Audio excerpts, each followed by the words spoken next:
Bom, pessoal, então vamos começar essa aula hoje fazendo uma revisão, né? Porque a aula final a gente tem que estar com tudo na cabeça. Nós começamos o curso falando das grandezas, né? E suas unidades, né? Aqui potência é igual a E vezes I e a unidade é o watt, né? Todo mundo fala watt. Aqui fica mais fácil porque resistência é tensão sobre corrente. Como está desenhado mesmo, né? I também é E sobre R. Tensão sobre resistência. E resistência e tensão é R vezes I. Resistência vezes corrente. Bom, e aí, né? A gente quando tinha alguns exercícios lá no começo era o modo convencional, né? Então você tinha problemas onde você tinha corrente ou tinha tensão. Aí o que você fazia, por exemplo, quando tinha um e não tinha o outro, né? Vamos pegar, por exemplo, potência é igual a tensão vezes corrente e, sei lá, resistência é igual a tensão sobre a corrente. Aí o que a gente faz para descobrir, por exemplo? Vamos supor que a gente não tem tensão. Então vamos deixar em função dela. Tensão vai ser potência sobre corrente. E aqui a tensão vai ser resistência vezes corrente. Então a gente elimina o que não tem, né? E usando o que tem, a gente pode, por exemplo, isolar a potência e descobrir que vai ser o quê? Você passa o I. Bom, vamos igualar, vai. Potência sobre corrente passa a ser resistência vezes corrente. Então, o que você quer fazer, por exemplo? Você quer isolar a potência, né? Aí a potência vai ser a resistência vezes a corrente ao quadrado. E assim sucessivamente, né? Você pode fazer qualquer uma das transformações. Continuando com as unidades, a gente viu, cansou de ver, né? Que para resistores ômicos vale a lei de Ohm, onde resistência é dado com a letra ômega, né? O Ohm. A corrente é dada em ampere e a tensão em volts. Falamos lá da definição, né? Por que um, por que é outro, por que a corrente circula. Aí vimos que a DDP é importante, né? Você tem que ter, como num reservatório, né? Se porventura você comunica esses dois,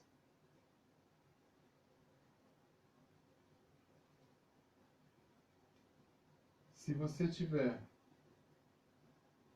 um nível, né? Você vai ter a água vertendo daqui para cá.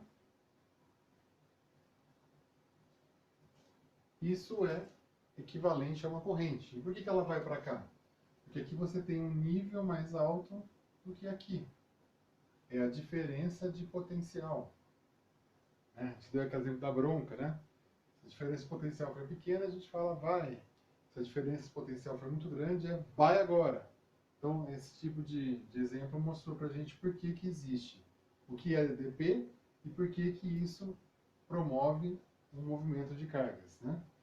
A gente viu que poderia fechar essa passagem, por exemplo, com um registro, né? Girando e tal, a gente começa a fechar isso aqui e compromete a passagem da água. Ela vai ter uma seção menor, né? Nesse circuito. Se olhando de frente, tinha toda essa área aqui para passar, né? Você fecha com o registro e aí só fica uma área disponível, né? Para a água passar. Isso chamou de resistência, né? Que nada mais é do que, como o nome diz, é resistir à passagem. A potência, a gente falou um pouquinho sobre isso, mas vai entrar em detalhes no próximo módulo. a gente pode associar mais com o efeito Joule, né? Ainda mais com resistor e resistência. Mas a gente falou bastante sobre isso. Falamos também da simbologia, né? Você tinha lá uma fonte, por exemplo, um resistor. Vamos primeiro ser. Aí a gente falou lá, né, que isso aqui equivale a você usar essa simbologia para a fonte, negativo embaixo, e esse resistor podia ser assim ou assim, tanto faz, eles só muda o símbolo, né? E aí você tinha uma associação de resistores. Aqui é em série, por exemplo, com 12 volts. Aí nós conversamos sobre proporção, né? Para não ficar usando fórmula, que a gente abandonou na segunda aula já, né? A gente conversou que o condutor não vai interferir nessa conta. No resistor, se você tiver, por exemplo, 10 ohms e 10 ohms, nós temos o quê? Temos 20 de total, mas se você olhar bem para o circuito, a gente tem uma tensão que vai ser dividida. É uma das funções do resistor. Além de limitar a corrente, como a gente falou ali atrás, também é um divisor resistivo, né? Que a gente chama. Então, o que vai acontecer? Como eles são exatamente iguais, a fonte será dividida, porque aqui a gente pode pensar de uma outra maneira, que aqui é o meio do circuito. Então, aqui a gente adotou aquele sistema de balõezinhos, né? E também o sistema de setinhas.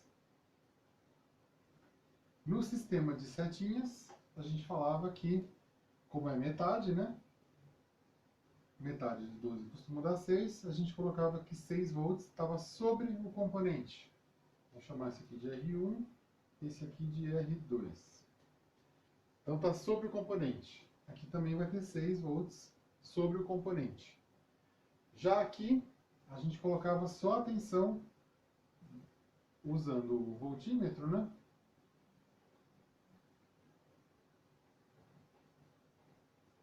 A gente falou que pegava a ponta de prova vermelha, ligava no ponto, ela é que andava, né?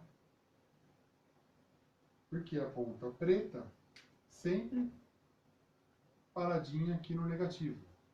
Então, dessa forma, o visor do multímetro é esse balãozinho. Aqui a gente pôs um balãozinho e pôr o outro aqui, né? Então, o que a gente vai ver no visor se colocar a ponta vermelha aqui? 6 volts. E aqui? 12 volts. Porque aqui é o potencial naquele ponto em relação ao negativo. Não é quanto está no componente.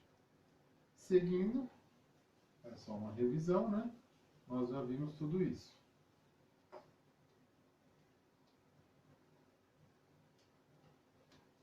Bom, abandonando de vez aquela simbologia e só usando essa, a gente tinha a associação de vários resistores,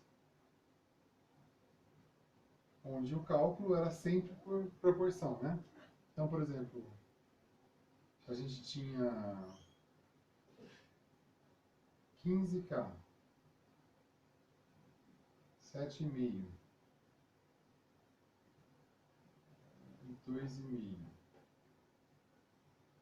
A gente concluía que, antes de mais nada, tinha que atribuir entre eles um x, né? Então, o que seria? Você pega o maior e divide pelo menor. Não importa mais o K, né? Os dois estão com a mesma proporção de zeros aí, né? Então, a gente vai ter 6. Então, esse é 6x. E esse é o menor, tem que ser 1x. Aí, para achar mais fácil, né? Metade é 3, ou 3 vezes esse também é 3. A partir daqui, a gente tem 6, 9, 10. 10x. Para fazer uma conta fácil, vamos colocar 10 volts. Então, se for uma fonte de 10 volts e essa é a proporção dos resistores, a gente abandonou aquele cálculo da lei de Ohm. A gente fez o quê? Se tem 10x, nós vamos dividir 10 volts por 10x. Vai ter o quê? 1, né? 10 por 10, o quê? Volt por x.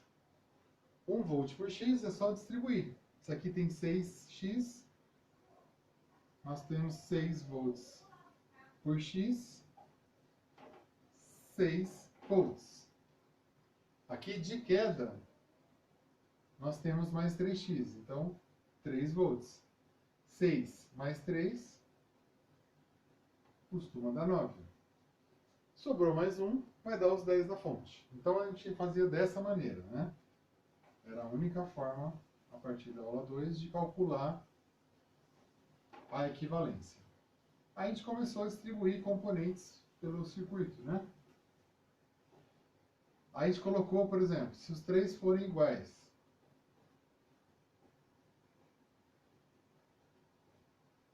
aí a gente acrescentou o diodo comum. E vamos supor que eu ligue um diodo aqui e outro assim. A gente conversou, né? O que acontece? E aí? O que causa esse tipo de ligação, né? E como descobrir a tensão? De uma forma rápida e prática, né? Vou mudar aqui para 12, por exemplo, né? Para facilitar o cálculo. É porque a gente não usa calculadora, né? É tudo conta de cabeça. Então, supondo que tá assim, eu vou ligar e quero saber de antemão quais são as tensões. O que a gente fazia? A gente primeiro olhava para os resistores, esquece quem está pendurado. Por quê? Porque dependendo dessa tensão, que é linear, não depende de nada, é que vai funcionar o resto do circuito. Bom, então, num primeiro momento, não definitivo, né, nós vamos ter o quê? A queda de tensão nesses componentes. Depois, a queda de tensão nesses pontos. Bom, a queda vai ser igual. Igual a quanto? Como aqui é um x, cada um tem um x, né? Vai ser aquela conta. 1, 2, 3, 12 volts por 3x. 12 por 3 dá 4, o quê? Volts por x. Então chegamos qual que é a queda, né? Sendo assim, a primeira queda vai proporcionar 4 volts, mais 4 teremos 8. Isso é o primeiro momento. Bom, aí a gente vai avaliar o que acontece. O que tem penduradinho aqui? Temos um diodo, né? Vamos dar nome para eles. Aqui é o 1, aqui é o 2. Bom, como está a polarização desses caras? Esse aqui está com o positivo para cima e o negativo para baixo. Direta, polarização direta. E esse aqui está exatamente o oposto, polarização reversa. Se a polarização é reversa, nós vimos que o diodo, pela dopagem dele, né, na polarização direta, por isso nós usamos, aproveitando, né, para lembrar que usamos o sentido convencional de corrente, né, que é do positivo para o negativo, convencional, justamente como o nome diz, porque é uma convenção, porque na verdade a corrente sai da fonte de elétrons, que é o negativo, para o positivo. Mas em eletrônica, ó, veja que sempre é do positivo para o negativo a simbologia. Então não vamos brigar com isso, vamos adotar. Lembrando desse fato, nós vamos ver aqui, como esse aqui está direto, a gente viu lá que é um semicondutor que funciona, né, da seguinte maneira. Você tem... As canetas estão ruins, desculpe aí, pessoal. O potencial vai subindo, né? Por exemplo, meio volt aqui. E a condução vai ter um comportamento diferente, né, do que acontece no resistor. Então, ao longo do tempo aqui, ó, para chegar em meio volt, a gente foi subindo. E aí vamos colocar aqui embaixo junto com a passagem do tempo, né? Aproveitando o gráfico aqui, a condução. Condução não vai acontecer nada. Vamos por corrente, por exemplo. Não vai acontecer nada até esse mesmo ponto aqui, onde é meio, né? Num certo tempo t. Quando chegar próximo, a gente vai adotar que é estanque, embora não seja, para ficar mais prático, vamos supor que 0,6, né? Quando chegar nesse ponto, ele continua subindo, chegou em 0,6, que é esse ponto logo à frente aqui, né? Aí o diodo passa a conduzir. Então nós vamos ter o que é chamado de curva de joelho. É onde ele passa a conduzir e só vai aumentar para DP, mas a tensão não vai mudar. Nós temos grampeado, né, que se chama 0,6 volts. Lembrando que a setinha é sempre para o lado maior, né? Maior potencial. A gente vai ter 0,6 volts aqui. Bom, então aqui vai conduzir, aqui não tem ninguém, e aqui vai. Aí a gente tem o segundo momento, então. Aí isso aqui já não vale mais, né? Isso é só para entender, não dá tempo nem de medir, né? Você vai medir, não vai acontecer isso. 12 menos 0,6, vamos ter 11,4. E aí? E aqui então tem um divisor, tem um circuito paralelo e aqui um resistor? Não. Nós temos 11,4, como se fosse uma nova fonte, né? Esse valor não vai mudar, só que ele está cortado, então é como se ele não existisse. Basta fazer de novo a divisão. A gente vai ter 5,7 para cada um. Lembrando que é porque eles são iguais, né? Então aqui, não precisa fazer conta, né? 5,7 volts. Assim era o diodo. A gente concluiu também que se, por exemplo, tivesse a mesma coisa e aqui embaixo um capacitor, ou polarizadinho, né? Positivo aqui, ou sem polaridade, tanto faz para esse caso, né? Não é corrente alternada. O que ia acontecer? Num primeiro momento, pelo dielétrico aqui, nós íamos ter um acúmulo de carga positiva em cima e um acúmulo de carga negativa embaixo, até que o capacitor se carregasse. Aí, essa corrente aqui cessa, né? A convencional, ela cessa. Cessando, não vai haver mais queda de tensão. Nós vamos ter a tensão da fonte sobre o capacitor e só. A gente viu também o relé. Em corrente contínua, isso é só um fio. Vai acontecer o quê? Você liga o fio, vai ter uma alta condução. Porque normalmente esse fio tem uma resistência baixinha. No relé, você tem muitas espiras, muitas mesmo. Então você vai ter algo em torno de 300 a 400 ohms. E aí, quando ele começa a conduzir, o condutor começa a conduzir, mas está em formato de espira, você gera uma corrente contrária. Então você tem uma dificuldade inicial, né? É a reatância indutiva. E vai gerar o quê? Uma força contra a eletromotriz, né? Para que não haja essa circulação. Logo, é vencido. Então, na corrente contínua, se você coloca só fio e baixa resistência, você vai ter um resistor. É o efeito que nós vamos ter.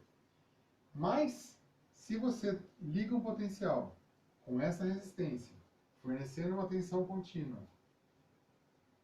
você cria também um eletroímã. Então nós vimos que isso chama relé. Aí você faz um invólucro, né? Faz não, você já compra feito, na verdade. Um invólucro. Lá dentro tem o núcleo e uma chapa presa a esse núcleo. Próxima, né? Presa não, próxima. próxima. Quando você energiza o relé, essa chapa vai ser ou expelida ou atraída. Normalmente é atraída. E aí vai ter uma chave presa nela.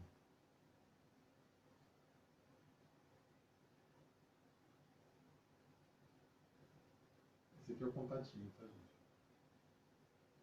Esse aqui, por exemplo, para ficar mais fácil de exemplificar, vamos colocar aqui o núcleo. Está representado aqui, né, o núcleo e a chapinha. Então, o que você faz? Você atrai os dois. Atraindo, você separa a chave. Se for o contrário, de empurrar, você pode, no que energiza, liga os dois, a chave. E aí você promove a condução. Condução de quem? Não é desse circuito. Esse circuito, normalmente DC, pode ser AC, né? Mas normalmente DC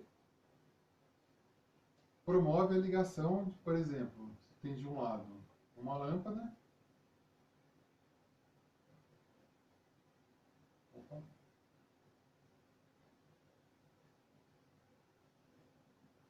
Ligado na corrente alternada.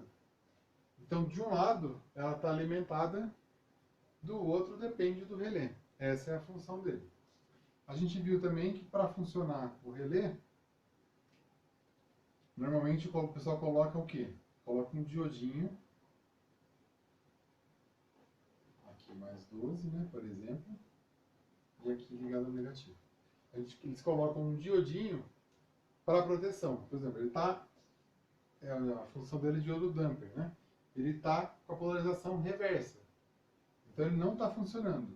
Mas quando eu corto a alimentação, eu tendo a inverter esse campo e criar uma tensão umas 10 vezes maior que essa aqui, em média, né? Dependendo do circuito.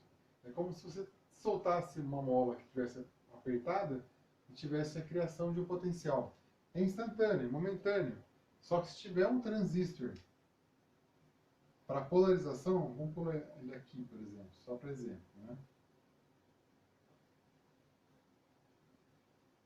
Se você deixa de alimentar, você vai ter essa polaridade invertida em relação à Terra de, por exemplo, menos 144 volts. E aí você causa a queima do transistor. Então, o diodo está aqui para proteger o transistor, na verdade. Transistores.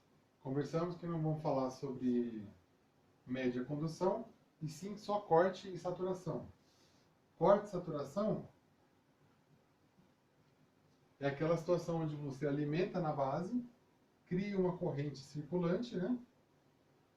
E aí você controla o resistor que existe entre coletor e emissor, através da corrente base-emissor. No transistor NPN, é um pouquinho coisa diferente. Esse é o NPN. No transistor PNP, eles são diferentes, né? Aqui vem uma corrente, então aqui normalmente está associado ao potencial mais VCC, né, que a gente chama. Aqui você cria uma corrente para o terra, e aqui ou você controla, ou tem um outro resistor, um outro circuito, mas a carinha muda, né? Então aqui vem a corrente que polariza essa corrente maior. Para isso a gente falou lá que tinha um beta, que é o ganho do transistor, né? E esse beta, associado com essa corrente, é que dá o ganho necessário para que ele sature. A gente falou que ele trabalha como chave, né? Então, as duas situações são: tem polarização de base, ele conduz chave fechada, saturado. Não tem polarização de base, ele trabalha com uma resistência alta, chave aberta, né? Ele não está conduzindo. No próximo módulo a gente vai falar bem mais de transistores, que aí vai usar em fontes e em amplificadores. Ali o uso dele em média condução é que é o interessante. Como chaveador assim, ou ele está nessa função de comando, ou osciladores, né, que ele chaveando o tempo todo ele vai estar oscilando, por exemplo, horizontal das TVs antigas, ou numa fonte chaveada, né?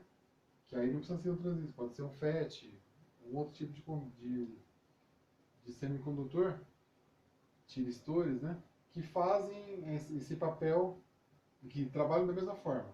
Há um comando e ele um comando com baixa corrente, né? E ele promove alguma reação no circuito maior. A gente conversou bastante, falou sobre algumas coisas dos componentes e tal, né? E no transistor a gente falou também dos defeitos, que a gente falou em todos os outros. Então aqui ele pode ter, na junção base-emissor, ela pode estar aberta, que a gente vai ter uma tensão maior que 0,6 aqui. Pode ter uma fuga, que atrapalha a condução. Pode ter uma fuga aqui, né? Que aí ele funciona independentemente da polarização. E pode ter uma fuga aqui, que causa a polarização. A mesma coisa vale para o outro, só tem variações sobre o mesmo tema, né? Com exceção desses defeitos, você pode ter curto, ou total, ou base emissor, ou curto coletor base, que provoca mau funcionamento. A gente fez bastante exercício, né? Mas tudo separado. Então agora nessa próxima lousa aqui, já vai ter o circuito montado, que vocês têm na folha, né? E nós vamos fazer vários defeitos, mas agora sobre o circuito todo, não só a parte, como a gente tem feito até agora. Tá bom?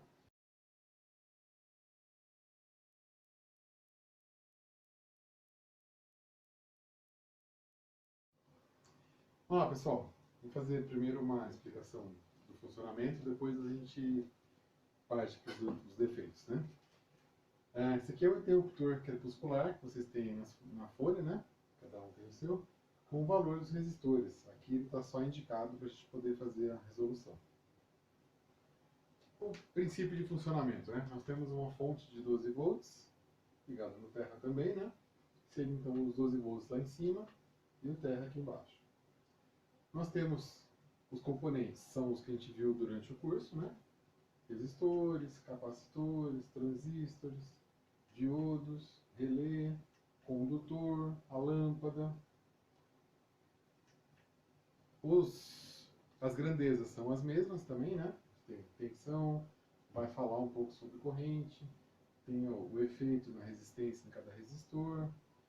Potência acaba, nesse módulo, não importando muito, né? Seria mais na escolha dos componentes e depois no funcionamento, mas aqui vai passar um pouco em branco.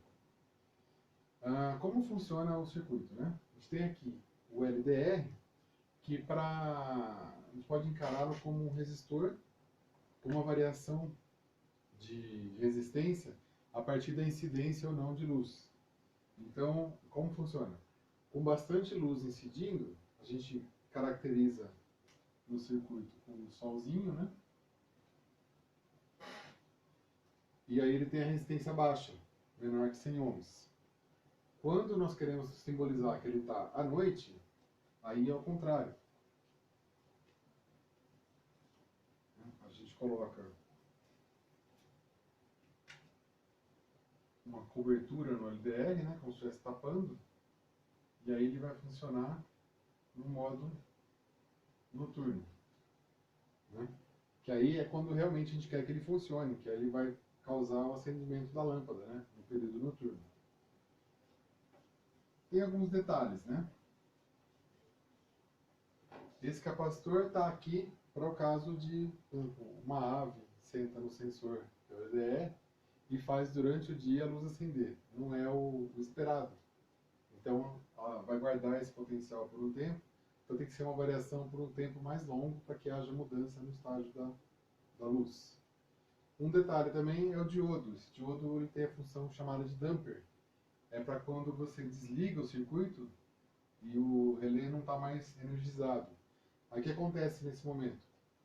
A tensão, que aqui é 12 volts nesse sentido, inverte seu potencial por causa da força contra-eletromotriz. E aí ela tende a ter um potencial com uma corrente baixa, mas com um potencial de mais ou menos 144 volts, no sentido contrário, né? isso queimaria, porque de qualquer forma a tensão estaria sobre o transistor, né? Não importa com qual polaridade. Isso causaria a queima do mesmo, né?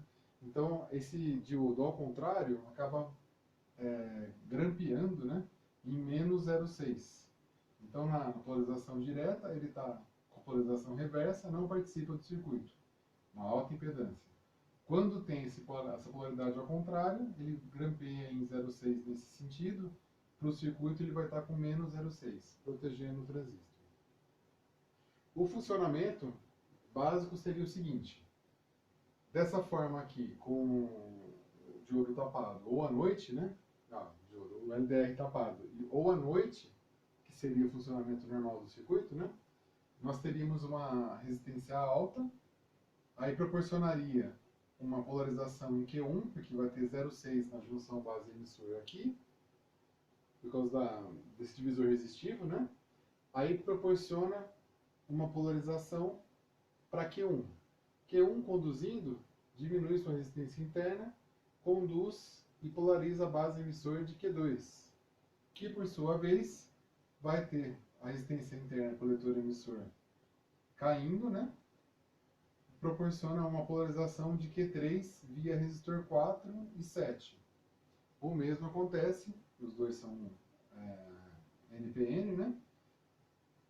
Vai polarizar também Q3, que o coletor emissor vai conduzir pelo resistor 6, mas também pelo 8. E assim proporciona um caminho para a polarização de Q4. Finalmente, Q4 conduzindo, você, no caso inicial, teria 12 volts acima e 0 abaixo, porque é um fio, né? A bobina sem energia é só um fio. Vai ter 12 e 0 no transistor Q4. Quando ele começar a conduzir e tiver uma boa condução, ele já vai estar fornecendo pelo menos 10 volts, que já dá para ligar o relé. E aí, com o relé energizado, nós temos a mudança do estágio aqui da chavinha, acionando a lâmpada. É claro que é um circuito grande para fazer uma coisa simples, né? Ele é um circuito didático, dá para fazer com 2 transistores a mesma coisa. Só que aí não fica tão legal, porque a gente não vai conseguir achar vários defeitos, vai ser um ou outro só. Dessa forma, a gente consegue encontrar.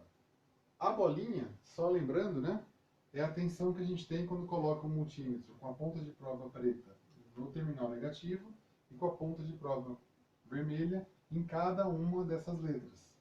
Aí no visor do voltímetro, eu vou ter esses valores indicados em cada um dos pontos. Nós temos duas situações, com luz ou sem luz, com apagamento ou não da lâmpada, para achar cada defeito. Esse que já está aqui esquematizado, a lâmpada está acesa direto. Então a gente já vai trabalhar como, né? A gente quer que ela apague. Então tem que ser durante o dia. Mas vai ser exatamente o contrário. É uma situação onde há luz, né? Volta o solzinho.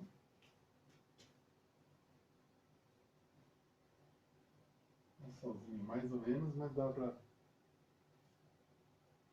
provocar a queda de resistência no LDR e vamos começar a analisar. Para esse efeito, como o problema está lá, ela está acendendo e não devia, é melhor começar pelo fim do circuito, né? Por exemplo, no ponto K, ponto de leitura K, né? O que nós temos lá? A tensão da lâmpada, tá certo? Tinha que acender mesmo, só não acenderia assim se tivesse queimado. Vamos para o ponto J, que seria a polarização do relé. 10 volts. Então tá certo, já dá para acender, né? Nada demais. Vamos ver entre I e a fonte se dá para polarizar o transistor Q4. Entre I e a fonte tem 0,6, então tá certo também. Indica que está funcionando direitinho. Vamos para o ponto G. No ponto G tem 4 volts. Tendo 4 volts aqui, indica que há uma circulação de corrente entre a fonte e o ponto G, e entre o ponto I e o ponto G. Vamos ver se justifica, né? Por que tem essa circulação? Se tem polarização para Q3 estar conduzindo. Entre H e F, e aqui temos um problema, né? Aqui não tem tensão. Não tendo tensão, não deveria estar conduzindo o Q3, né? É como se ele tivesse os dois pontos ligados direto na Terra, aqui 0 volts. Então, as duas saídas prováveis, né? Ou Q3, C3 está com fuga, ou Q3 no coletor emissor. Vamos analisar o que poderia ser, né? Para ser C3, tem que haver uma corrente circulante, né? De algum dos lados aqui, ou dos dois, mas indo em direção a R5. No ponto F, a gente já viu que não tem nada de tensão. Então, se não tem queda nesse resistor, com certeza não é por aqui que está vindo a corrente. No ponto E, comprova isso, né? Ó, 12 volts está cortado esse transistor. Então, não adianta nem procurar mais para cá. Vamos continuar aqui. Provavelmente, então, é Q3, é o que sobrou, né? Essa fuga em Q3, aqui deveria ter um resistor muito alto, né? Uma junção quase que aberta. Então, é como se tivesse um resistor pendurado aqui, uma fuguinha, causando a circulação da corrente, mesmo que não haja polarização. Nesse caso aqui, com certeza, trocou Q3, o circuito volta a funcionar normalmente. Com luz lá, a luz volta a estar apagada. Vamos lá, pessoal, mais um defeito. Nesse caso aqui, a lâmpada não acende. Aí a gente vai ver se está certo isso. Para a lâmpada acender, a gente tem que colocar a situação noturna, né? Então, é como se estivesse coberto aqui. A gente tem a luinha. Ali.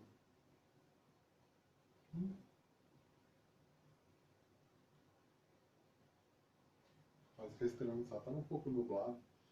E aí, dando a situação correta, é como se estivesse no circuitinho que está montado, no próximo módulo a gente vai poder simular isso aí colocando um copinho sobre o LDR. Seria isso aqui, né? Aí você proporciona noite instantânea e o acendimento da lâmpada. Mais uma vez, né? Como o problema é a lâmpada acender ou não, é melhor começar pelo lado de lá. Senão você fica analisando um monte de coisa que teria que acontecer mesmo até chegar no problema, né? Vamos começar pelo relé, que é por causa do número de causas de defeito, né? O relé ponto J 11,5. Então nem adianta procurar nada aqui, mesmo que tenha algum problema, né, no Q4, ele ocasionaria não acendimento. Como está polarizado e a gente quer que a lâmpada acenda, então não adianta procurar para cá. Tudo certo, no ponto J nós temos 11 volts e meio, nem adianta procurar. Bom, aí falta saber se está funcionando, né? Para saber se está funcionando, a gente mede o ponto K. 110 volts. Não tem nem o que pensar, né? É só trocar a lâmpada. A tensão está lá, ela não acende porque não quer. Uma passadinha rápida que a gente não falou, não mostrou as tensões, né? Quando funciona. Ó, aqui entre D e B. Certinho, polarização. Aqui entre C e F. Tive um outro defeito, né? Olha lá. 0,7, polarização. Entre F e H. 0,7, polarização. Aí com certeza entre os 12 volts e I, 0,6. Então todo mundo polarizado era para estar funcionando direitinho e tá, só trocar a lâmpada. Uma hora queima mesmo, né? Vamos pro próximo. Vamos lá, pessoal, terceiro defeito. Nesse caso, a lâmpada não acende, então mais uma vez a gente vai usar essa configuração, né? O LDR tapado para ver se a gente consegue fazer ela acender. Vamos para mudar um pouquinho, vamos começar desse lado agora, né? A verificação das tensões. Vamos ver, por exemplo, Q1, se ele está polarizado, né? De B para D. Meio volt. Meio volt complicou um pouco, né? Não tem o 0,6. Só para ver das dúvidas, ó, não tem tensão para a lâmpada, ponto J também não. No I, cadê o I? Aqui. Não tem polarização também. E o ponto E deve ser a mesma coisa. Também aqui o potencial está alto, quer dizer que Q2 está cortado. Nessa situação, então, fica claro que está faltando o início da polarização. Vamos ver, por exemplo, se a função do LDR está sendo feita, né? A gente colocou tapou o LDR para a tensão subir. Por que será que ela não subiu, né? Vamos ver. AB, meio e meio. Por exemplo, né? Poderia ser uma fuga em Q1. Por que meio volt, né? Na verdade, esse meio volt vem da condução do multímetro. Quando você coloca, é um resistor de 10 mega que você coloca em relação à terra, né? Então ele causa uma condução. Não vai ser zero mesmo. Então você não sabe se de verdade tem meio ou se você está inferindo meio por causa do multímetro. Então não vale a pena fechar já a causa só com essa tensãozinha aí. C e D, 0. C e D 0 já fala um pouco mais sobre o defeito, né? Se tem 0 no C, quer dizer que não tem corrente alguma passando por aqui, né? O resistor não entra em curto. Então, se não tem nada aqui, já absolve, por exemplo, o Q1 praticamente, né? Porque não tem fuga nenhuma. Pode ser junção base emissora aberta. Vamos ver aqui que hora de contato. Ponto D. O ponto D com 0, aí é definitivo. Esse resistor, deixa eu ver no circuito o valor dele. Não dá. É um resistor de 10 kΩ, né? Então, a hora que eu medir com o multímetro, já daria alguma tensão, né? Só não vai dar tensão nenhuma nem com o multímetro se o 3 tiver um valor muito, mas muito alto. Porque lembra que a maior tensão está na maior resistência. Para o 3 ser uma maior resistência, só tem um caminho, né? Ele com certeza está aberto.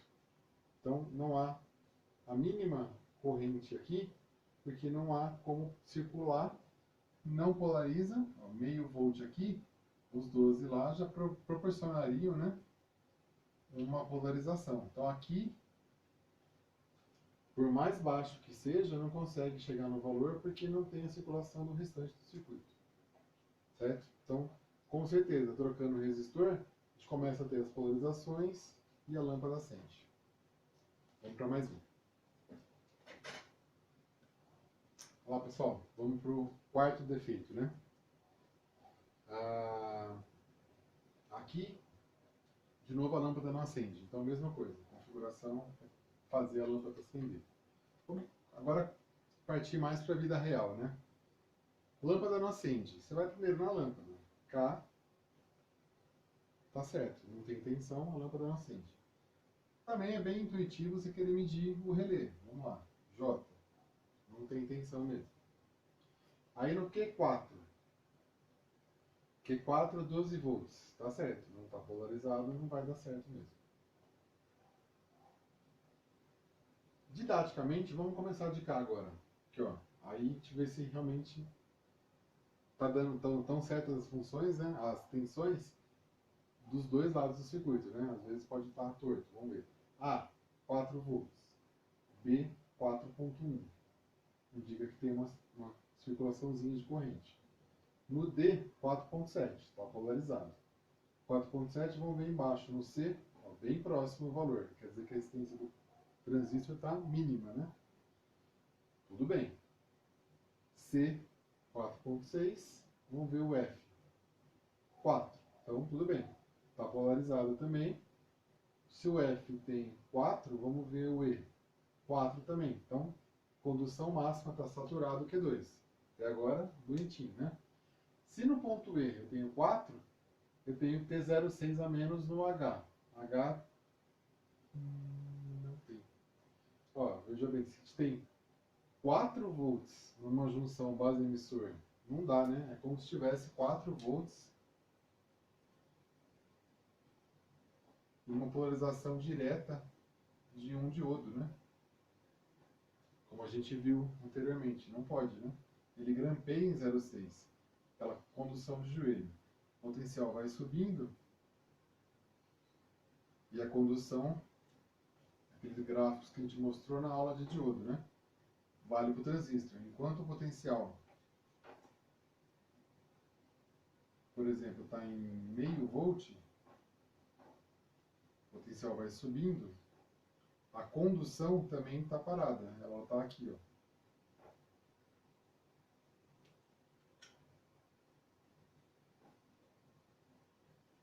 A partir do momento que a gente atinge o 0,6, 0,5, né, 0,55, chegando no 0,6, nesse ponto aqui que a gente atinge, ela não passa daqui, né? Na verdade, isso aqui não acontece.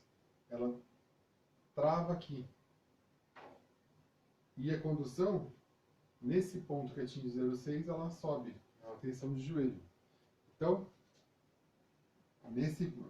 fazendo por tempo, né? Colocando os gráficos em fase, você colocar aqui embaixo a condução, nesse ponto aqui onde a gente atingiu, nós vamos ter a tensão de joelho. É o que deveria ter acontecido ali, não chegou, né? Passou de 0,6 e simplesmente ele não conduziu. Essa junção aqui está aberta. Então, é como se o transistor não soubesse que tem potencial para ele conduzir, né? Então, já matou o defeito. Trocando o Q3, o circuito volta a funcionar normalmente.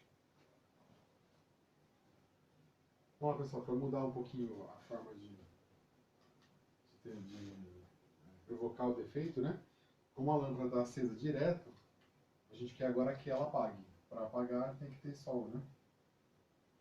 Então, vamos mudar aqui a forma de encarar.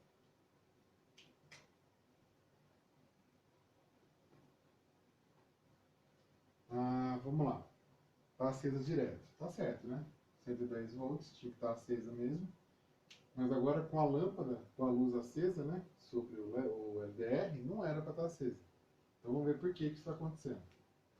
Tem 110. No J tem 11.1, tá certo. No I, 11.4. Então quer dizer que está conduzindo base emissor. Aqui também Q4 coletor emissor, né? O G, vamos ver se justifica isso. 3 volts. Está baixo, né? Quer dizer que Q3 deve estar conduzindo. A H tem 0. Então, não é uma condução tão grande que teria alguma tensão aqui, por causa daquele resistor 7, né? Mas tem uma condução, tem só 3 volts sobre o transistor. Para que isso ocorra, tem que ter uma polarização de Q2, né? Que é quem polariza Q3. Vamos avaliar agora o transistor Q2. Q2 tem entre F e C 0,8 volts.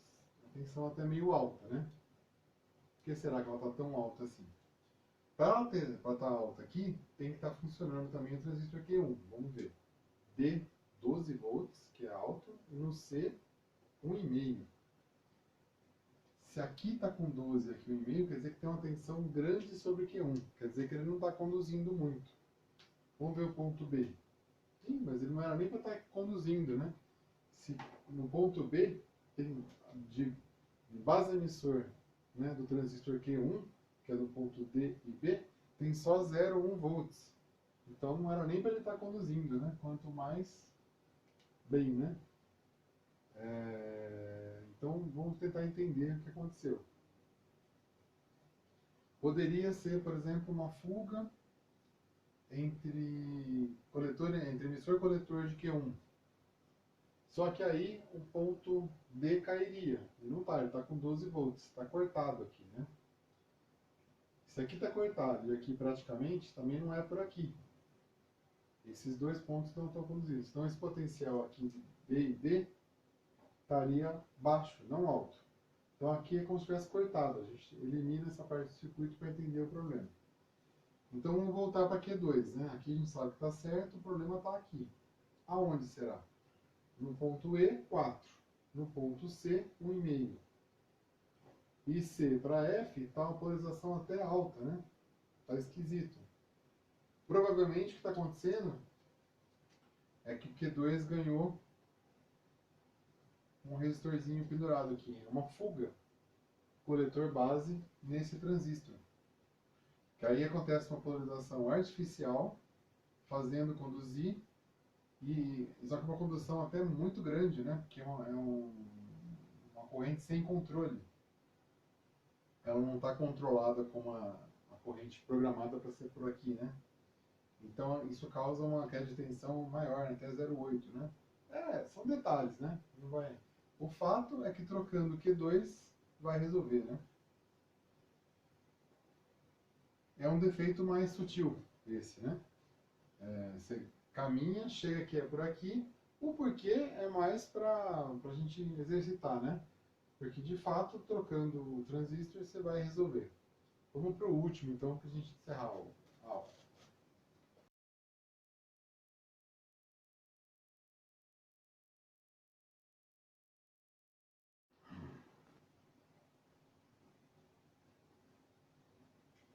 Bom, pessoal, então vamos mudar um pouquinho a cara do circuito, só para não parecer, né, repetitivo, ficar a mesma coisa. E também mostrar que dá para fazer diferente daquela forma como foi dito, né?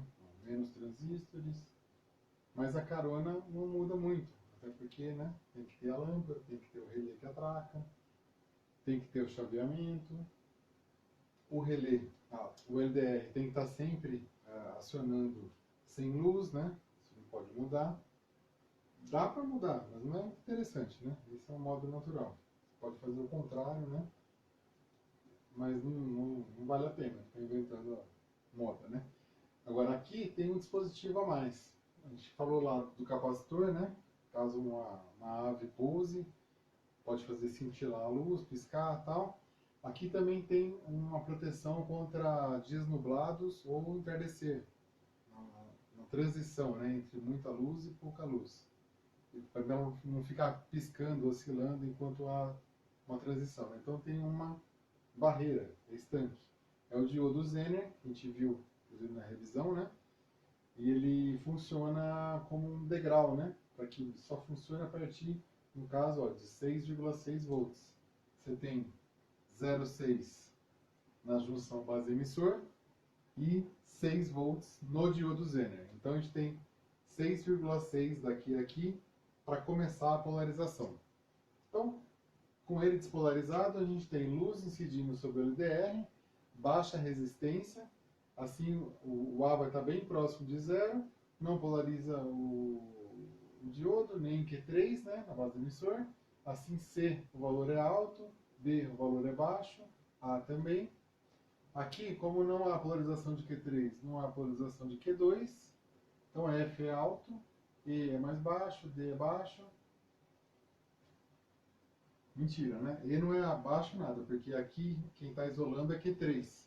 Então E é alto, próximo de F e C também, né? Porque 12 volts não tem corrente.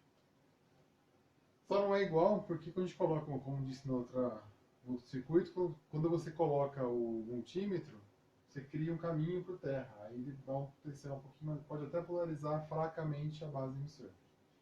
Aí o D também é valor baixo, o G também, né? Aí o H, o que vocês acham que vai acontecer?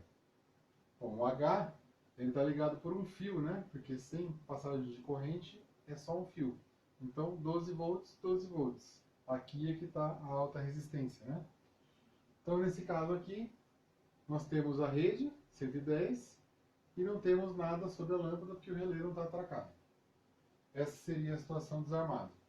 Armado, você tem um LDR tapado, né? Então a resistência dele sobe, vai subindo, subindo, subindo. Quando passar de mais da metade, né?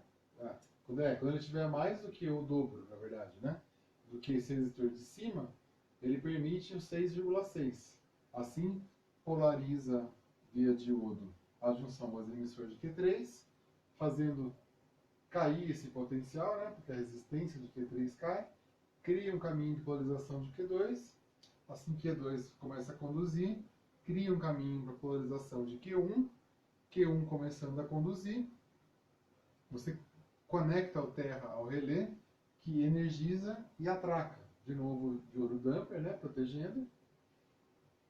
E você tem o atracamento do relé, essa tensão que já está de um lado da lâmpada, vai ser comunicada ao outro lado e a lâmpada acende. Não vai dar tempo de fazer muita coisa, então, por exemplo, o que acontece se esse diodo entra em curto? Você, por mais que aqui funcione, não vai ter 12 volts. E como aqui vai estar input e aqui também, você tem input na fonte, né? Provavelmente vai desarmar algum fusível. E os outros defeitos são parecidos. Aqui, por exemplo, vamos analisar o que está acontecendo com esse defeito aqui, né? Aqui a lâmpada, ó, J 0, então não tem tensão. E 110, quer dizer que está alimentando. Lembrando, né, mais uma vez, que aqui é sobre o ponto e todos os demais, a ponta negativa do multímetro está no terra e a positiva está nas letrinhas. O H, 12 volts, ou seja, o relé está cortado. Então, qual que é o defeito, né? A lâmpada não acende.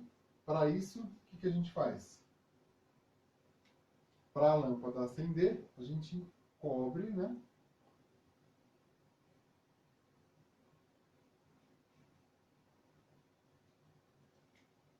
E faz uma simulação de noite para ela acender. Então a gente cobriu. O ponto A devia subir. Aconteceu isso? Ah, 2 volts. Não. E então já deu nó no começo, né? O ponto B, 0. Não conduziu. É o esperado. Agora, por que será que não conduziu? Então o nó está aqui, né? Já vamos parar no começo, ó. Quais os problemas que podem acontecer e dar isso aí? O LDR pode estar com problema? Pode, uma fuga interna e tal, mas ele é um semicondutor, né? Ele não é um resistor ôhmico, né? Mas é mais difícil. E ele é mais caro também, né? Vamos pensar nas causas prováveis. Podia ser uma fuga no diodo? Podia, né? Mas o que ia acontecer? Fuga no diodo quer dizer um resistorzinho pendurado em paralelo. Corrente para lá. Fuga no diodo faria funcionar mesmo sem a polarização, sem o diodo, o LDR estar coberto. Não é o nosso caso. Pode ver que no ponto B tem 0 volts. Então não tem corrente, não tem queda de tensão. Aqui provocaria, né, uma queda. Poderia ser o quê? C1 em curto? Não, tem 2 volts, né? Com fuga? Poderia, mesma coisa. Um resistorzinho aqui, né? Indesejado. Ele vem, polariza tal, aí fica em paralelo com o LDR, porque aí não adianta ele subir a resistência dele, porque está coberto, porque está dividindo com... Tem um outro caminho, né? Criou um novo caminho para circular a corrente. Assim, o valor em paralelo, a resistência equivalente cai.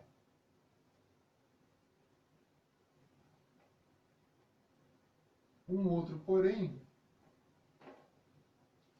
é o resistor R5 alterado. Se ele altera muito, muito, muito, a gente já viu que quando a resistência do LDR sobe, sobe para mais ou menos 1 mega, né? 1 mega e tal. Então, se ele tiver, por exemplo, muito alterado para 5, 10 mega, aí não adianta nada aqui subir. Provavelmente ele aumentou para 5 mesmo, né? Porque tem 2 volts. Se for ele aumentou para 5. Que aí você tem 1x aqui, 5x aqui, divide 12 por 6, né? Que é a soma, vai dar 2 volts para cada x. A tem 2 volts, justamente, né? A tensão está aqui. Então, ou é R5 alterado ou C1. Como são componentes baratos, você pega e troca. Mas você pode pensar que se for C1, você pode mudar rapidamente aqui a condição do LDR, né? E ver se varia essa tensão. Se variar, você já sabe que realmente não é ele e tem uma noção, né, do que está acontecendo com o capacitor, que vai tentar reagir a essa mudança de comportamento. Então, um defeitinho bem simplesinho, mas para mostrar, né, um outro circuito para não ficar uma coisa bitolada. Tá certo? Era só isso, pessoal. Num próximo módulo, espero que vocês estejam conosco e a gente vai esmiuçar mais, né? Que a ideia é fazer um aprendizado em espiral, né? Nós passamos pelos componentes, juntamos todos, fizemos funcionar, depois a gente aprofunda em cada um e vai aumentando e tal, para poder fixar, mas de um jeito que você já interaja com os componentes, né? Como vocês já viram também em outras aulas, dá para reconhecer tudo isso aqui na placa já. É só olhar e já dá para ver. Então é a física aplicada, né? Não só no papel, nem na lousa, como a gente está fazendo, mas com raciocínio lógico. Quando você aplica tudo isso aqui na prática, dá certo, né? A gente viu lá na aula prática, se aplicar, por exemplo, está tudo funcionando, um curto base emissor, não acontece nada, não queima nada, simplesmente corta o transistor, porque se tem 0 volts aqui, não atraca o relé, né? Porque corta o transistor, o relé desatraca. Então, no geral, é isso aí, a gente viu que dá para aplicar. Muito obrigado pela presença de todos e até a próxima oportunidade.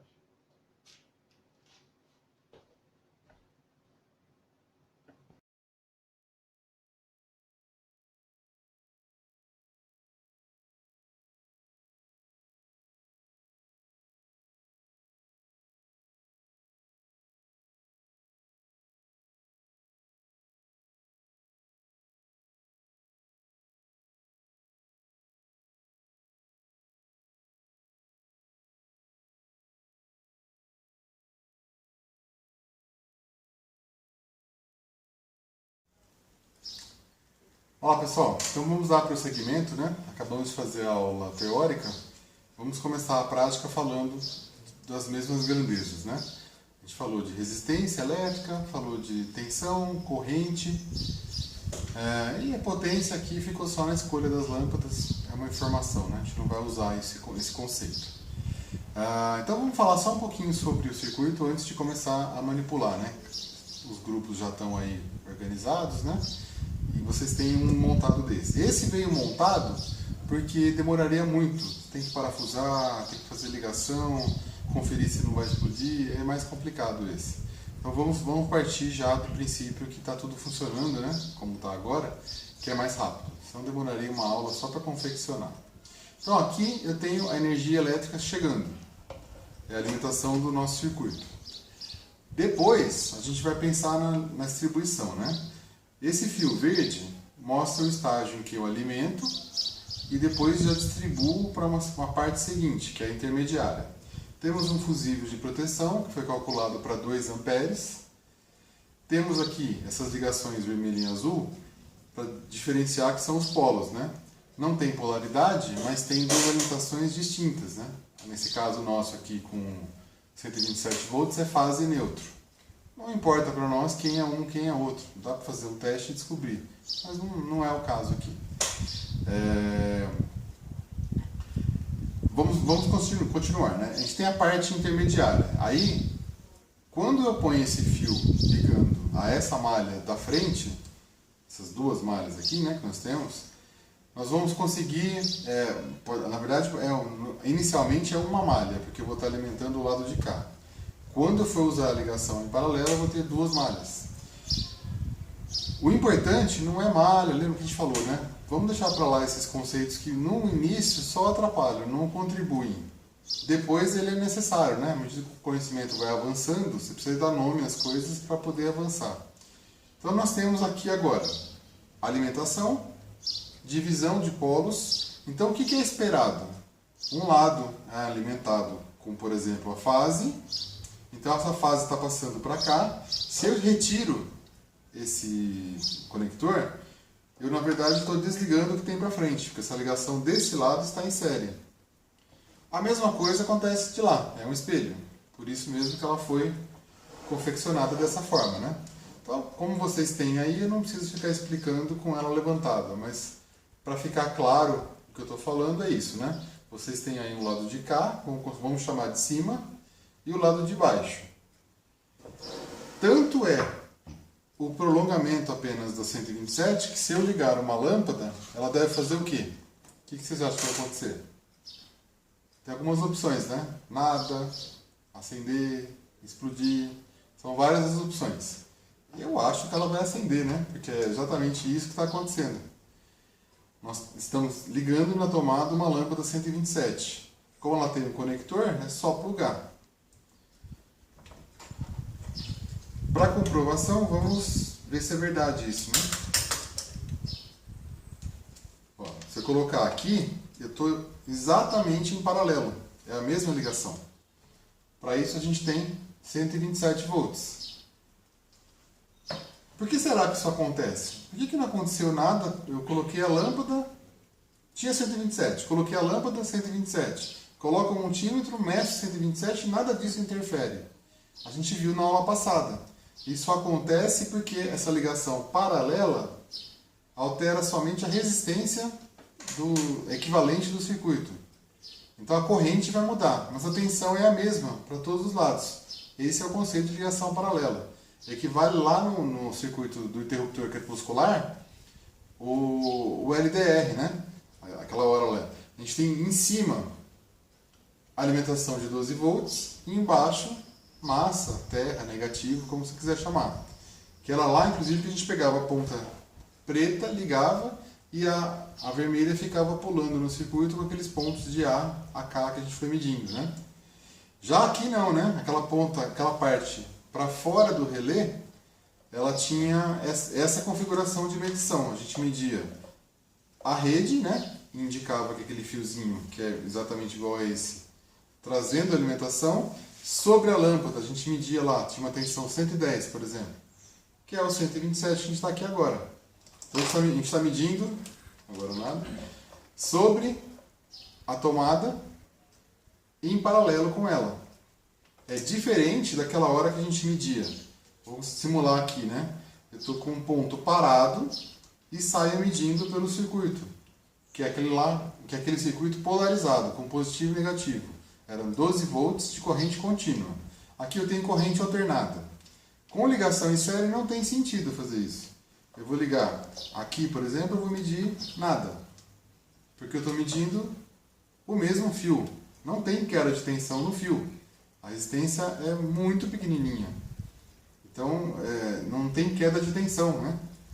Ao passo que se eu for medir de lá, partindo do fusível aqui, aí sim eu tenho 127. Bom, isso posto, vamos falar agora das atividades, né? Já não é segredo que aqui a ligação é em paralelo, se eu colocar a lâmpada vai funcionar. Então vamos agora começar a trabalhar com o circuito, né? Se eu coloco aquela ligação que eu fiz, está aceso, bonitinho. O que vai acontecer se eu retiro esse jumper ou conector que está aqui? O que será que vai acontecer? É previsível? O que eu fiz? Por que apagou? Queimou tudo. O que aconteceu foi que agora ele perdeu a alimentação. Aonde será agora que eu consigo medir o 127? Se eu conectar, por exemplo, um multímetro aqui, vocês já podem começar fazendo isso. Cada um pode pegar o multímetro, que já está selecionado aí para 200 volts alternado, né? Que a gente sabia que ia começar nesse ponto. Pode colocar nesse ponto. O que a gente vai medir? Por que será que nada? Intuitivamente, nada era esperado, porque a lâmpada apagou. E esse ponto a gente conversou que estava em paralelo. Aonde será que está a tensão, então? Para onde foi? A diferença de potencial, ela vai estar exatamente anterior ao ponto que eu isolei. Então eu vou ter, antes do jumper, o 127. Logo depois, não. Como que eu faço para ligar? Eu simplesmente coloco de volta o jumper. Isso poderia ser uma chave, poderia ser, por exemplo, um fusível térmico de proteção. Eu coloco aqui. Se começar a esquentar muito, porque ficou acesa por muito tempo a lâmpada, ele aumenta a sua resistência, funciona como um desligamento. Ou tem alguns que são de latinha, ele simplesmente dá um choque e ele... Aí você vai lá e aperta, por exemplo, um botãozinho, você não tem acesso ao metal, né, para não tomar choque, e liga de novo. Então tudo isso aí é possível, circuitos dinâmicos ou escravos, né? Que, por exemplo, se o fusível queima, não tem como rearmar nada aqui, né? Só trocando. Como que eu faria o fusível queimar? É fácil, né? É só eu pegar esse jumper e ligar onde teria 127 com outro lugar. Então vamos fazer isso aqui, né? Se eu pegar esse aqui, eu apaguei a lâmpada. Mas se eu resolvo ligar aqui, o que será que vai acontecer? Eu coloco fase e neutro ligados por um fio. É curto. Na hora, eu provavelmente transformo o fusível numa lâmpada, por alguns milésimos de segundo ele acende e o fusível funde, né? Vai ser exatamente o que a gente... É por isso que ele é batizado de fusível, ele vai fundir. Quando o curto é muito grande, você espirra cobre para todos os lados do vidro. Quando simplesmente se rompe, você vai ver um fusível partido. Então a gente já sabe o que pode e o que não pode fazer, né? Ninguém tem essa ideia de colocar um jumper na ligação paralela.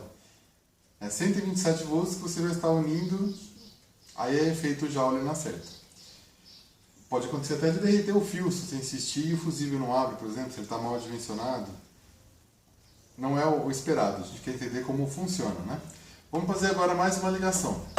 O que aconteceria se eu quisesse ligar agora duas lâmpadas em paralelo? Elas tinham aqui, a ligação é em paralelo, mas o que eu devo esperar, por exemplo, do brilho da lâmpada se eu ligar em paralelo? Alguém tem um chute do que pode acontecer aí? Tem ideia do que vai acontecer?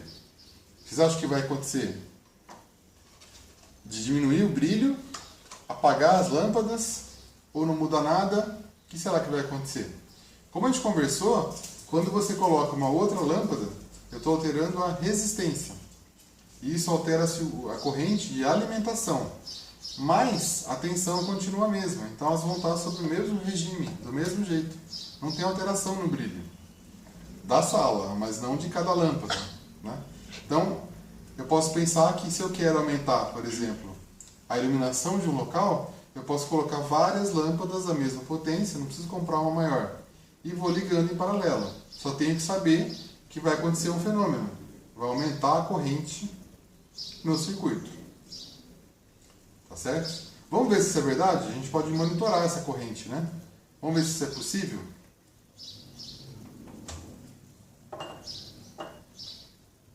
Pode pausar.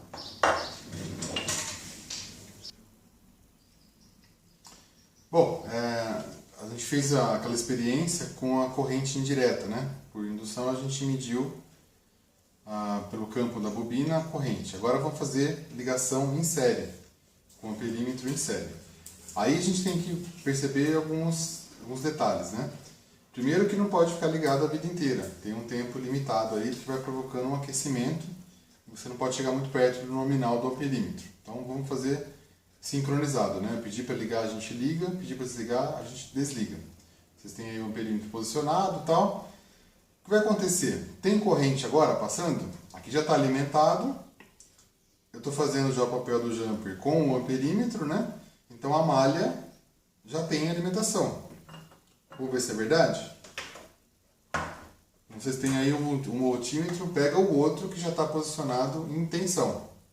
A gente não quer, a gente quer que ele funcione até o fim da aula e para as próximas turmas.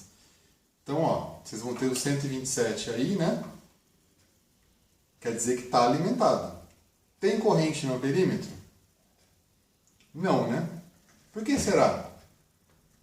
Esse multímetro é ruim. O fio não presta, o perímetro não é bom. Não é, né? Não tem porque a gente conversou. Um multímetro, nesse caso o voltímetro, né?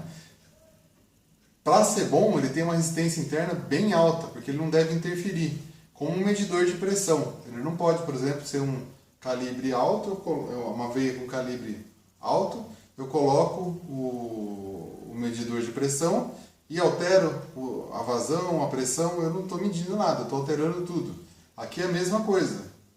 Se eu coloco para monitorar alguma coisa que vai alterar com uma resistência baixa, eu estou interferindo no circuito. Vai contra tudo, né? Que a gente quer medir. Não tem como. Você está alterando as condições normais. Então vamos colocar a lâmpada agora. O que é esperado? A gente calculou a corrente baseado na tensão e na resistência que a gente mediu separado, né? Aí a gente comparou com a potência, dá um valor parecido. Chegamos à conclusão que era 300 mA. Vamos ver se é verdade? Liguei. Marca alguma coisa no perímetro? O meu está marcando 390. Então, razoável, né? A gente calculou para 110, 300 mA. Para 127, 390. Está próximo. O que vai acontecer, mantendo aí o amperímetro, o que vai acontecer se eu ligar, por exemplo, uma outra lâmpada em paralelo, como a gente fez agora há pouquinho? A tensão vai mudar? A tensão a gente já mediu, viu que não muda, está 127. O que vai mudar? A resistência é equivalente, não a de cada lâmpada, né? Mas justamente porque elas têm uma resistência interna já dela, a gente coloca as duas em paralelo, vai ter uma resistência equivalente, que provavelmente é metade do valor, porque elas são iguais, e vai aumentar a corrente. Vamos ver se é verdade? De fato, agora nós temos 790 mA.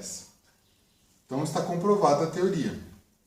Ah, eu quero, por exemplo, fazer diferente. Agora eu quero que acenda, mas diminua a corrente. Então, sem me preocupar com a tensão nesse momento, eu vou ver se eu consigo fazer isso. Eu vou desligar, é como se fosse uma chave.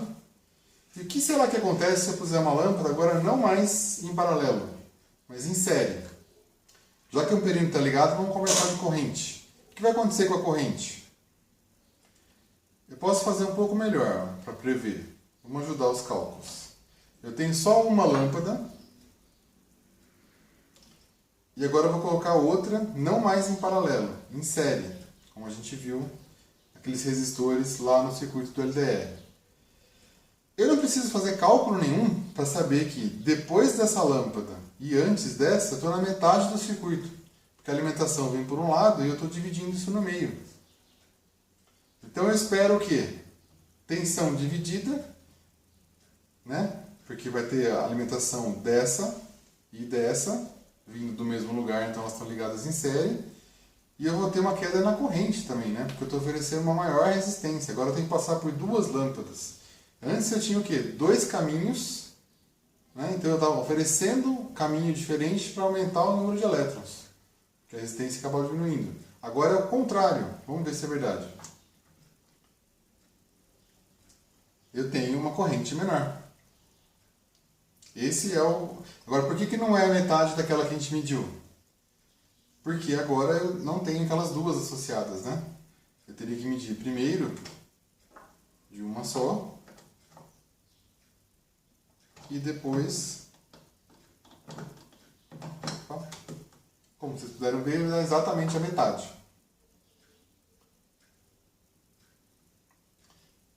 Então, visto tudo isso, nós já vimos o que acontece com a corrente. Vamos desligar o amperímetro e falar de tensão.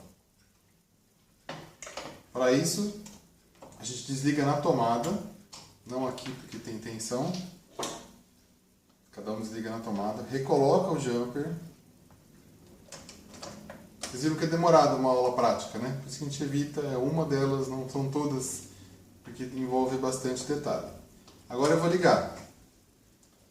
Eu vou ligar e vou monitorar. Como que eu consigo medir a tensão em cada lâmpada? Será que é possível? Como que eu consigo fazer isso? Por exemplo, essa aqui dá, né? Se eu pegar a saída do fusível, eu sei que está em série, fio, ou condutor, né? Passa pelo resistor, que é essa lâmpada, e eu vou medir a tensão. Eu vou encontrar metade da tensão. Eu não sei se está saindo quando eu estou mostrando para vocês, mas vocês estão medindo aí, está igualzinho, né? Metade da tensão. Por que será que eu tenho metade da tensão? Exatamente porque eu tenho metade da tensão, eu tenho o todo da tensão sendo dividida para cada uma das lâmpadas, que é um resistor. Então, tudo aquilo que a gente viu naquela aula do LDR foi aplicado. Vamos ver agora para outros circuitos. Vamos falar agora desse novo circuito, né? Foi batizado de brasa elétrica.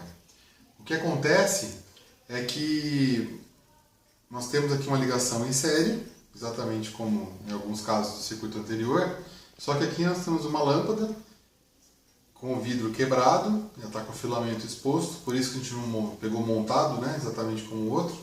O outro é a dificuldade e o tempo, esse é o risco, né? Você tem que quebrar a lâmpada e tal. Então é melhor já entregar para vocês aqui montado. E nós temos uma chave, exatamente como a gente disse que funcionava aquele jumper. Depois a gente pode até usar o jumper como chave. Aqui está desligado.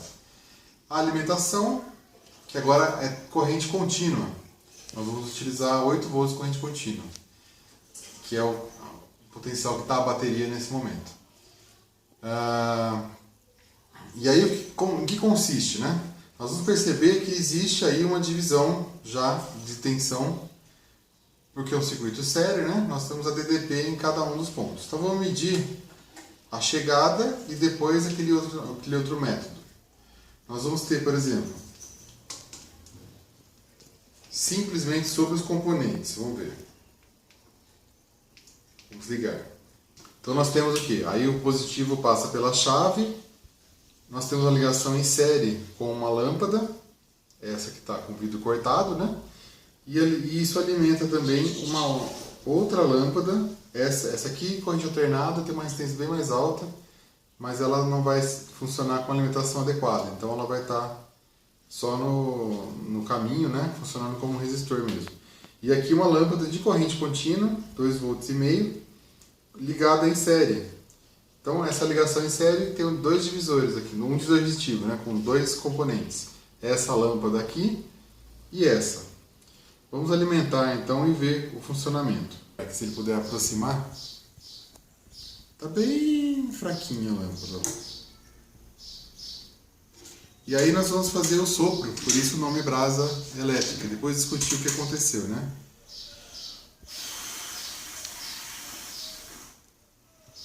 Tá aproximado? Então, não sei se deu para ver bem, vou fazer de novo. Ó.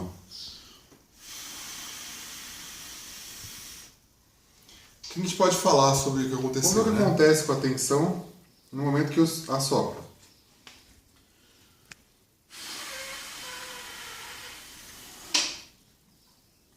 Até porque eu não estava podendo olhar, vocês têm que me contar. O que aconteceu?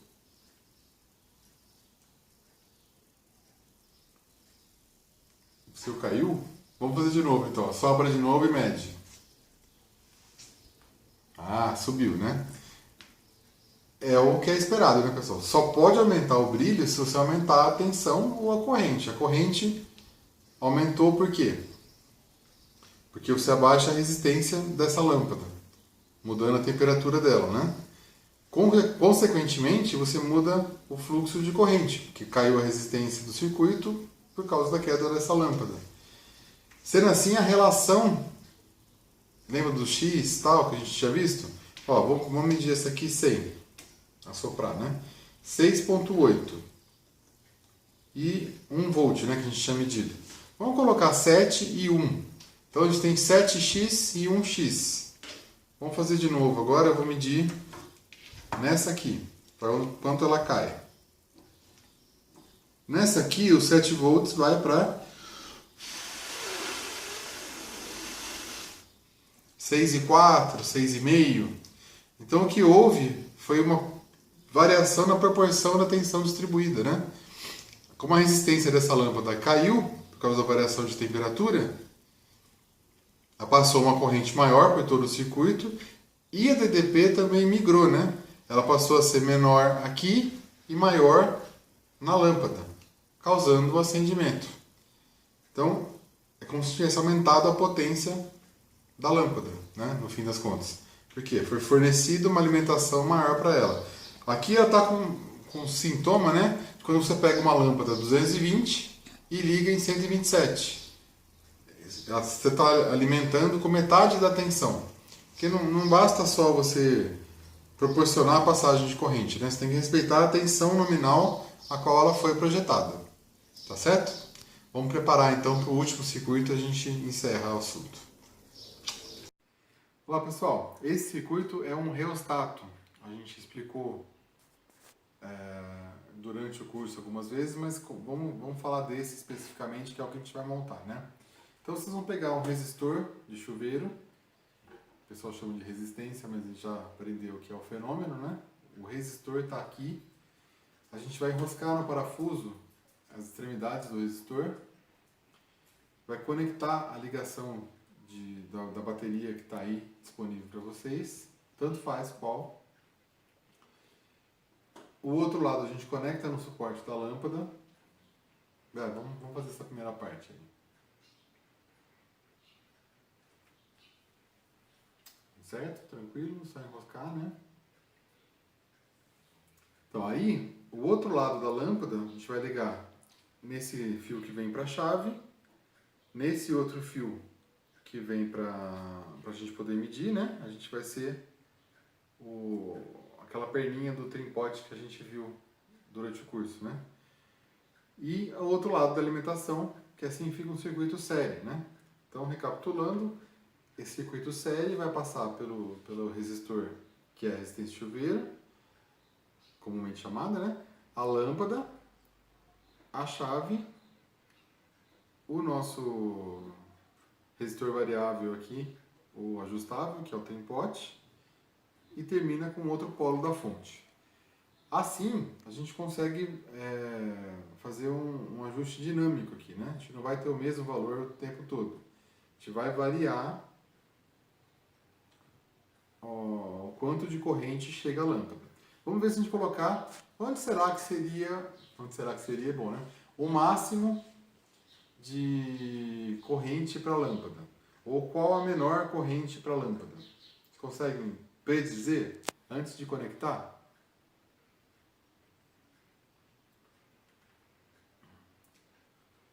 É mais correto a gente pensar que com mais resistor, né, com a resistência maior, a gente vai atrapalhar mais a lâmpada. Então, colocando aqui, a gente vai ter um acendimento bem fraquinho da lâmpada. É o mínimo, né? Vamos primeiro fazer, depois a gente monitora o que aconteceu. Vamos colocar no meio. Vamos até mudando isso, né? Eu percebo um aumento. Se eu continuar, eu consigo um acendimento que eu posso chamar de pleno. Ela está bem acesa, né? Eu vejo lá que o brilho aumentou muito. Só para contrastar, fraquinho, bem forte. Vamos fazer isso agora monitorando o que acontece com a tensão. Vocês vão ter aí, né? O multímetro já está na tensão certinha, que é corrente contínua agora. Vou primeiro no resistor. Será que muda a tensão do resistor só porque eu estou mudando esse pontinho aqui? Vai ser um desafio aí. De vocês tem a garrinha jacaré, né? Fica mais fácil. Bom, agora eu não tenho nada, né? Sobre o multímetro, porque a alimentação está na minha mão aqui, né? Lembra que está ligado no polo positivo, então só vai entrar a alimentação por aqui. Vamos pegar uma situação que a lâmpada acende pouco.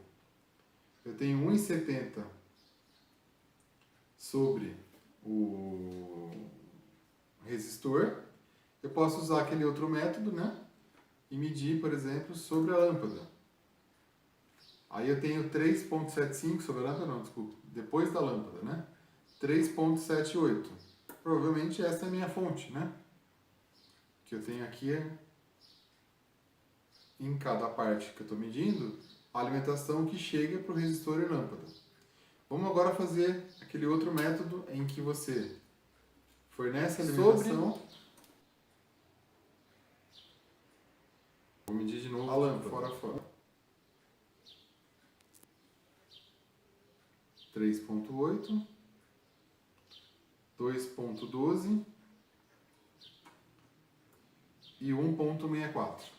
Somando isso, esquecendo os pontinhos aí, né, os centésimos de volt, a gente vai entender que houve uma divisão, é um divisor resistivo.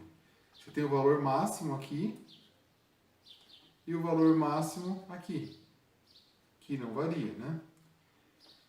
Esse a gente pode variar, e vamos variar. Vamos colocar então aqui. Agora vamos pegar aqui, ó, do meio do resistor, eu já tenho um brilho maior. A tensão no resistor diminuiu. A da fonte continua parecida, né, com o que era. Vamos ver então o que acontece na lâmpada. Será que vamos ver?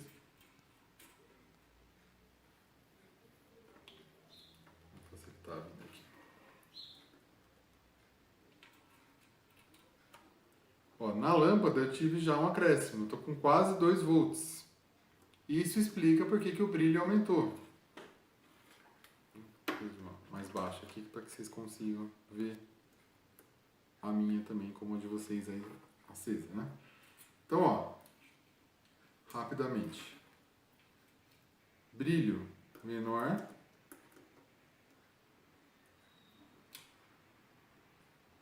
Um volt e meio na lâmpada. Brilho maior. 1.9 mais ou menos. Brilho ainda maior. 2 volts e meio, que é a alimentação da lâmpada. Então a gente provou o que com isso, né? O que a gente fez no fim das contas? A gente percebeu que dá para fazer um ajuste de brilho para essa lâmpada. Isso é exatamente o que acontece no painel de um carro, por exemplo, onde esse controle ainda é com resistor ajustável. É o reostato. É uma chavinha que você faz para cima e para baixo e o painel acende mais ou menos. Acende menos, por exemplo, à noite você não precisa muito desse ganho. Mas de dia você não vai ver isso aceso num painel. Então você pode aumentar o brilho, né? Agora a gente já sabe, então, por que aumenta o brilho? Porque eu diminuo a contribuição desse resistor, que é o controle, na ligação em série. Aqui, por exemplo, ele nem existe, eu estou alimentando só a lâmpada. Praticamente, né? Eu pego só um pedacinho no final, no caso aí tem um resistorzinho em série, para vocês não queimarem a lâmpada. Que toda a tensão sobre a lâmpada vai ser mais que o nominal dela. Mas tudo isso não vai entrar no cálculo. Vamos pensar agora só no divisor resistivo. Vamos medir resistência para ter aí uma ideia melhor, né, do que aconteceu.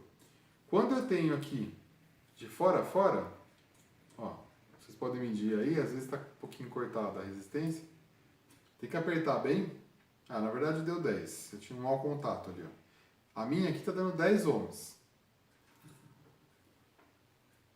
A lâmpada, essa não vai ter variação, né? Ó, ela tem 2 ohms. Esse é o motivo pelo qual, quando eu alimento e uso o resistor inteiro aqui como ajuste, eu quase não tenho acendimento na lâmpada, porque a tensão está sobre a maior resistência, que é o reostato aqui funcionando perfeitamente, né? Máximo ajuste, tensão maior sobre o resistor, tensão pequenininha sobre a lâmpada, ela acende pouquinho. Quando eu vou mudando esse ajuste, por exemplo, no meio, não é difícil prever que eu vou ter metade da resistência por volta de, no caso, 5.3. Eu errei só o lugar, mas eu tenho metade, né, praticamente da resistência. Quando eu medir aqui, óbvio que eu não vou ter nada. Só não é 0,0 porque tem a resistência do próprio cabo, né? A ponta de prova tem uma resistência. Quanto mais a gente usa, mais vai ficando quebradiço, maior é esse valor medido. Então, a priori, até para ser o mais chato possível, se eu for medir e quiser medir com precisão, eu tenho que descontar esse valor, se for um resistor de 1 ohms, até de 10, se eu for pensar aqui, né? Olha, eu estou medindo exatamente 10.1. Eu devo descontar 0,5 e ficar com 9.6. Esse é o valor que eu medi do resistor. Seria assim, por exemplo, para calcular, né? Eu quero calcular exatamente qual que é a corrente que vai passar por esse circuito. Então a gente comprovou de várias maneiras nessa aula prática. Vocês perceberam que fica uma aula lenta, demorada, dá errado, teve alguns socorros aí para a gente fazer o de todo mundo acender, né? Então é lento, mas por outro lado você reforça o conhecimento, porque você vê que de fato funciona. Essa história de que a teoria é uma, a prática é outra. Não. A teoria e prática são dois lados da mesma moeda. Só que a gente precisa aplicar com os conceitos corretos, né? E tirar da parte prática aquela aula cheia de fórmulas e tudo mais e já prever comportamentos que a gente vem conversando, né? Bom, pessoal, resumindo, seria isso mesmo. A gente trabalhou hoje com 3 circuitos. Um a gente montou, uma boa parte dele, né? aplicou os conceitos com as grandezas que a gente vem conversando desde o começo, tensão, corrente e resistência elétrica, viu que o resistor ôhmico trabalha exatamente daquela forma que a gente previu, né? Trabalhou com os condutores, usou componentes, inclusive aqui na montagem, e viu que tudo aquilo que a gente aplicou naquela análise de defeitos na aula anterior é possível, porque o defeito é o que não faltou hoje na montagem aqui, né? Então, rapidamente, vocês não têm ideia de como acelerou isso, porque eu perguntava, mas por quê? Quanto você está medindo de fonte? Ah, então tá ligado. Ah, e no final do seu resistor, chega a quanto? A gente estava usando resolução de análise de defeito. Então já é um passo, vocês já estão aptos a resolver problemas de vocês mesmos.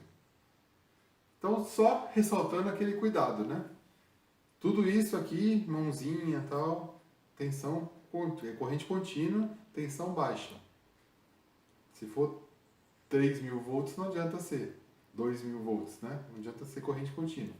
Então, tensão baixa, corrente baixa e corrente contínua. Para aquele circuito onde a gente usou corrente alternada, nada de mãozinha.